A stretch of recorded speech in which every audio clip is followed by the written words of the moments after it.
All right, so week 10 officially done and over with. Um, I'm going to try to hammer out a couple videos relatively fast here. I'm going to do the week 11 picks after this, as I got a really late jump onto this. I've been pretty busy lately. So Thursday night game was between Philadelphia, Carolina, and Pittsburgh, and it was at Pittsburgh, and Pittsburgh demolished Carolina 52-21. That one took me by surprise. Pittsburgh played lights out. I figured Carolina would play a lot better than what they did, but they didn't. Carolina got behind early. I believe they were the ones that scored first, and then after that, it just went right downhill. Cam Newton, I don't think it was a Cam Newton. I don't think it was a pick. Well, it may have been a pick six, but he just kind of threw one up for grabs. It was picked off, and then ever since that, it just went downhill. Sunday night games, Sunday games. Chicago beat Detroit 34-22. Mitchell Trubisky had a big day. He's starting to come around. He's starting to play a lot better. New Orleans crushed Cincinnati 51-14. Cleveland beat Atlanta 28-16. Indianapolis beat Jacksonville 29-26. Jacksonville was driving, and they fumbled at the end of the game. Carolina. God, man. Kansas City played pretty sloppy, but they did enough to get past Arizona 26-14. Buffalo killed the New York Jets 41-10. A lot of blowouts this week. Washington beat Tampa Bay 16-3. New England went to Tennessee and got their asses whooped 34-10. I don't know what happened there, but it happened. Chargers beat the Raiders 20-6. Green Bay beat the Dolphins 31-12. The Rams beat the Seahawks 36-31. And then on Sunday Night Football, Dallas came out of Philadelphia with a win 27-20. And then the Monday night game, which was played tonight, the Giants came out of the Bay Area 27-23 over the 49ers. So, basically, in summary, the Raiders didn't help us out, even though they definitely had chances to. John Gruden was down in the red zone early again this week, and he couldn't punch it in the end zone. The players, I'm not really going to hold anything against the players. Doug Martin played really good. Derek Carr played pretty decent. He decided he wanted to call a jet sweep on 4th and 1 from the 1 yard line, and that did not work. You got a running back that's averaging 5.8 yards a carry, and you run a jet sweep. Don't really understand that call. You could have just quarterback sneaked it. I mean, even that would have been more rational. But the Chargers still won that game. New England getting bumped down one game, that helps us out. Keeps them off our tail a little bit. Pittsburgh winning did not help us out. That puts them at 6-2-1, which, by the way, butts New England out of the 2nd seed. That does kind of help.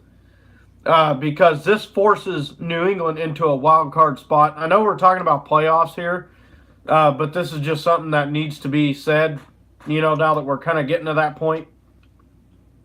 As of right now, with Pittsburgh winning and New England losing, that puts Pittsburgh in the 2nd seed, and it bumps New England down to a wild card. Now, this is a blessing and a curse. New England can win anywhere in the playoffs. It doesn't matter. But they're used to having home field advantage. So, interesting fact, they've went to Denver and lost in the playoffs. They've went to Baltimore and lost in the playoffs. They're used to playing at home in the playoffs.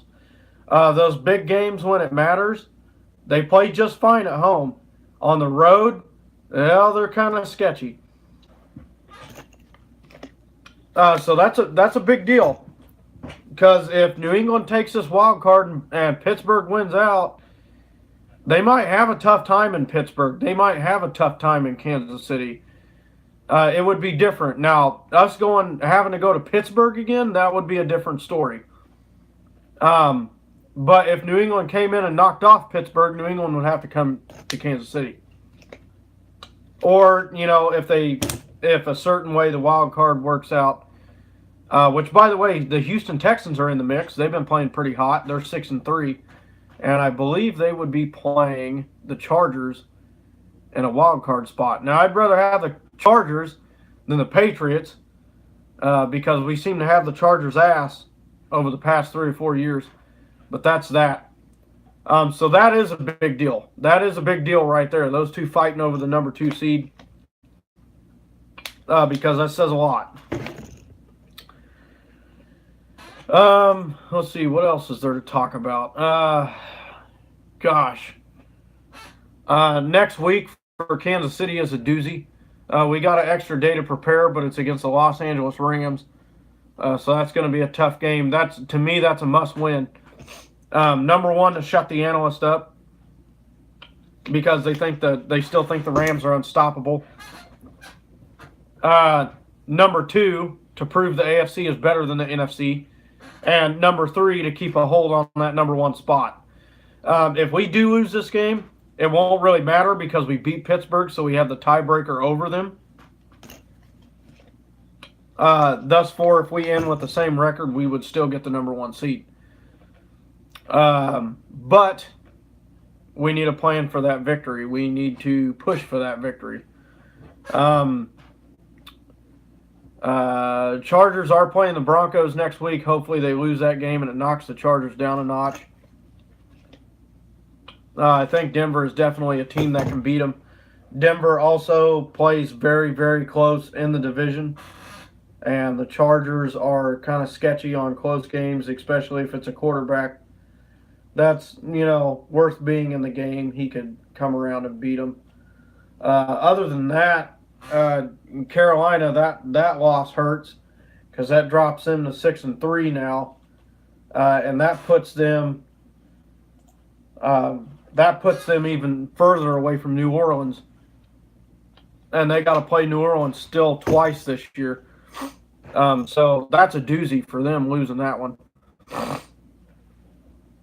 Now Carolina is 5-0 at home, but the Saints are 5-0 on the road. Carolina's 4-2 in the conference. New Orleans is 5-1 in the conference. Carolina's 2-1. The one loss being to Pittsburgh in non-conference, and New Orleans is 3-0.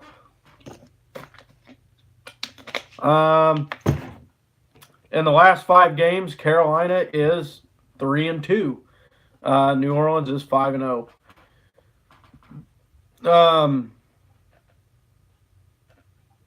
Division, they are both 1-1, so that's kind of interesting. But Carolina will have to play New Orleans twice this year. Still. The Rams, if they beat Kansas City and Seattle loses to Green Bay, they can clinch that division. No surprise there. That division is absolutely awful. The Rams are the only winning team in that division.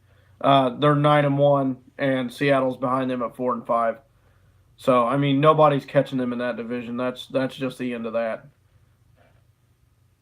Which, by the way, they already beat Seattle twice. So, NFC East is kind of interesting. You got Washington at top at 6-3. Then you got the Cowboys and Eagles at 4-5. And the Giants won their second game tonight. Chicago Bears, they got control of that division at 6-3. They're playing the Vikings this week, which are 5-3-1 right behind them. That's an interesting mix. Green Bay is 4-4-1. They've had a tough schedule. AFC West. Chargers are 7-2. Kansas City's 9-1. Denver could knock the Chargers off this weekend. That'd be great. That'd help us out. It would also force, I'll say it once and I'll say it again, it would also force Kansas City to lose one of the two Oakland games, and the Chargers would have to beat them in the last game for them to tie. And even then, it's a split down the middle, which means if the Chargers lost to the Rams, so if we beat the Rams, that could be the tiebreaker if that scenario does happen. Also, them playing Pittsburgh, Cincinnati, Baltimore, those are all tiebreakers too, which the Chargers have a rough-ass last 5 games. And I would not be surprised. I mean, the Chargers pretty much have to win out at this point if they want a shot at beating Kansas City out in that division, which is easier said than done because their schedule is rough.